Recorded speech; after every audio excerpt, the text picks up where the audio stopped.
Quack, quack, quack, quack. What do you want? Doodly-doo, can you help me harvest my corn? Corn. I don't know about this whole planting things. I have a bellyache. Oh no! Oh, it's shit, not I'm looking sorry good. about that. Oh. Are you doing okay down there? The Wise Little Hen was released in 1934. It is a silly symphony short film. It was produced by Walt Disney himself. It's based on the fable of the Little Red Hen, which is just a kid's book about, get this, a little red hen. While we are here partially for this, the real reason I'm doing this short is because it features the debut of Donald Duck, more iconically dancing to the Sailor's Hornpipe, which is a song I'll get into in a little bit. So this is Donald's only color appearance until the debut of the band concert in 1935. This also technically isn't his first appearance. He appeared in the Disney book The Adventures of Mickey Mouse in 1931. It was first shown May 3rd of 34 at the Carthaway Circle Theater in LA for a benefits program. This is also where Disney hosts like 99% of their debuts back then. And then it debuted on June 7th at the Radio City Music Hall in New York. It was a short to a film called Sisters Under the Skin, which that movie was later renamed to The Romantic Age for whatever reason. And I looked into this film and wow. But we're not here to talk about that. So the short was directed by a bunch of Disney legends and directed by like probably the Disney legend, Wilfred Jackson, who, if you didn't know, directed Snow White, Pinocchio, which is my personal favorite Disney film, Cinderella, Alice in Wonderland, Peter Pan, just to name a few. He's a pass on my book. So there was this guy named Clarence Nash who has been a performer in Chautauqua, I think it's Chautauqua, where he was like a vaudeville guy in the 1920s, and that is where he met Wilfred Jackson, who was working on this short, and he needed bird sounds. So during this call, Nash performed a rendition of Mary Had a Little Lamb as a duck, and then Jackson sent that music to Walt Disney's office, and Disney himself proclaimed, quote, "That's our talking duck." That's really great, you know. Confidentially, just how do you do that? Do you have a whistle or a gadget or something? No, I just form an air pocket in my cheek like this. And then I think, how would a duck say it? Then I'd say, So the one song featured in this short called Help Me Plant My Corn, which was written by Leigh Harlan. It has many renditions, and it's own for this short. But the original version goes a little bit like this.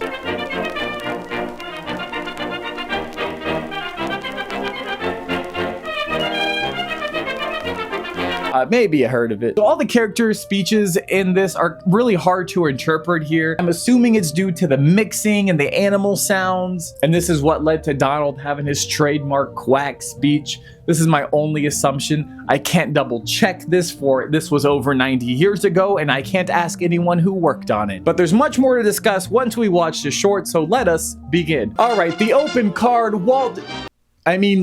Mickey Mouse presents, what? Walt Disney's Silly Symphony, United Artists Pictures, and Technicolor. Self-explanatory for the Technicolor. United Artists Pictures, though, it was a studio created by Charlie Chaplin. That's how big he was back then. And copyright MCMXXXIV. Roman numeral for 1934. So we're opening up on the Wise Little Hen house. I'm assuming these are her children playing outside here. There's two of them fighting over the same worm, and they are my favorites. I guess main character here, Little Hen, comes out to, yep, you guessed it, plant her corn. So the song here probably has the most lyrics in the beginning, talking about how winter's coming and she needs help to plant her corn and harvest it before. Her younglings follow her to a neighbor's house.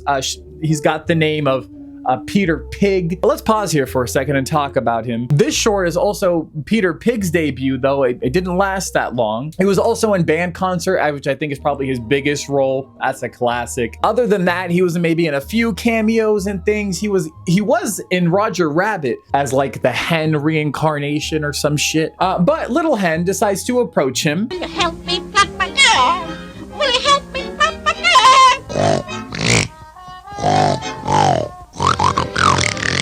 Yo, this pig talks worse than Donald. Also, where's that little duck at? But if you couldn't understand him, after she asked him to help, he says, who, me? No, I have a bellyache. Oh, the poor pig, he can't plan shit. And he runs away. And this little shit is faking it. So she decides to go off to ask her other neighbor, which fucking look who it is, the man himself. Same story here. She approaches him, asks him to help her plant her fucking corn.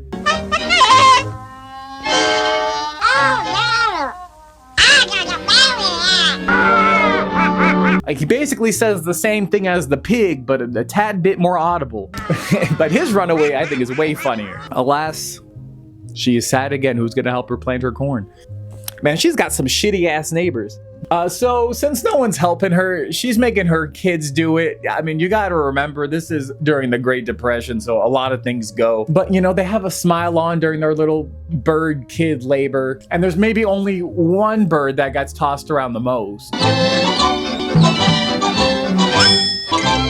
And I don't see any casualties yet. So some time passes after the fruits of their labor, and I don't know if this is like a time lapse or if it's in real time. I mean, considering they are watching it real time on the spot grow, I don't know. I think time moves differently in these shorts. So it's harvesting time after however much time has passed, and Little Hen goes to the idle Hour Club, which for the love of me, I couldn't find out what this was. There's no 1930s idle hour clubs that I could find, which I'm going to interpret this as basically sitting around for hours doing nothing. President Peter Pig and Vice President Donald Duck, which makes sense for the sake of this short. So when we do eventually make it to the Idle Hours Club, it's just a shit shack, which it looks like it does host boxing matches. What are we idling here? But our heroes are just kind of dancing away. I don't know how long it took those crops to grow, but surely their belly aches are gone by now. And then she confronts him with the age-old question. Will you help me harvest corn? Will you help me harvest corn?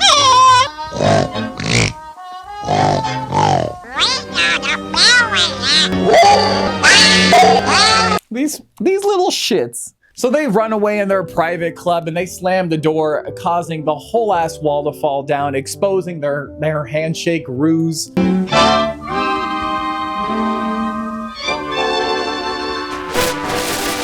What devilish plan is she plotting? So a few seconds pass. Now we're taking the food out of the oven. Remember what I said about cartoon time? We do get a few more lyrics in the song. They're talking about muffins, the cakes, corn pones. So she ends up handing the food out to all her little ones. And I was too distracted by the funny faces of the chicks that I wanted to pause here for a sec. Because, what is that picture? Is that her husband? Is he a professional boxer? Wait, does he box for the Idle Hours Club? Wait, no, hold on. This is kind of clicking together. Wait, no, where is her husband? Is she widowed? Did he die in a fight? Is this the fight he died at? Do these chicks not have a dad? Do you think Donald and Pig are responsible for the death of her husband? So Little Hen has a bright idea to go outside to invite Pig and Duck for dinner. Damn, it's like the year-long bellyache. It just never goes away. Man's got fungus growing on his tongue. Weird animation, though. Damn, it's not looking good. She then asked them to help her eat her corn, which, damn, just like that, magically cured. Who would have thought? She has her servants deliver a bowl to her. They fight over the bowl, and then they, like, mouth-wateringly open it. Is that a word? Damn, not the castor oil. He's playing a trick on him this whole time. Also, what happened to castor oil? I remember cartoons in this era were obsessed with it. Do they even still make it? My assumption as to why it was used so much back in the day was that it's always been like kind of infamous for, I guess, tasting bad. So I think cartoons would use it as a gag to like torture their characters or something. You see it a lot in Tom and Jerry, and they're just like forced to take it. It scared me as a kid. Damn, I never even had it. Regardless, we do end our short with the boys watching through the window, which is different time back then, guys. They're looking at what they have done, and they decided to punish themselves by kicking their own asses. Literally. We love happy endings here, and that is the wise Little Hen. You know, debut Donald. So I think this short reflects the reality of the time with like the Great Depression. like the pig and duck, they're not really kind of helping cultivate and harvest crops, which is probably like an analogy for like the early New Deal policy stuff. And like the song that's plays in here is also referencing like harsh weather for the times that probably ruined a bunch of rural America. I'm sure it's much deeper than that. That's just what I can gather. But I think overall the story of this short is like a cautionary tale about the importance of hard work and sharing your labor. Not with these two though. The Silly Symphony Sunday comic strip ran a 3-month-long version of The Wise Old Hen in 34. It was also Donald Duck's first appearance in Disney Comics, which I'm also a gigantic fan of. And this short has been released many a times on home media. The first release, I think, was like in '86. It was on Donald Duck Volume 1, on Mickey Mouse and Donald Duck Volume 2, and Laserdisc, which, by the way, if you didn't know what a Laserdisc is, I have a Fantasia Laserdisc, which I actually thought this was the vinyl for it when I bought it, and I do not have a Laserdisc player to play this, so it's just gonna sit here. And later on Donald's 50th birthday. And finally, the film's copyright was renewed in 1961. It will enter the public domain January 1st of 2030. That's right. Only 5 more years to wait until we can almost have this model to ourselves. But that's it. Thanks y'all for joining me. Join me next time where I talk about something else that's goofy.